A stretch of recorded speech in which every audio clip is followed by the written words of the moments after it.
بەڵێ ئێمە ئەمڕۆ لەبەردەم بەژنی باڵای پەیکەری شاعیری گەورە مفتی پێنجوێنیدا بە شانازیەوە ڕاوەستاوی.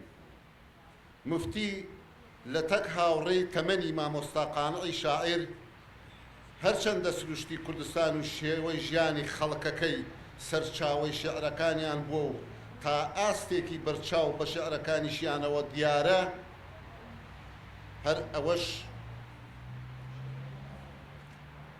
ئەوەش وای کردووە پێکەوە کار بکەن و لە یەک نزیک بن.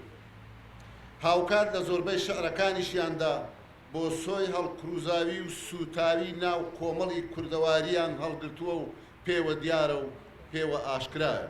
زۆر سپاسیانەکەم وەکو بنەماڵەی مفتی من ئاخر کچی مفتی پێنجوێنیم.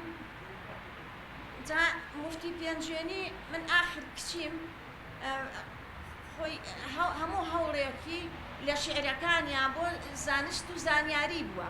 لە هەموو شعرێکیا باسی زانست و زانیاری کردووە. ئەڵێ کورد ئەگەر علمی پێ نەبێ نابێ بە هیچ.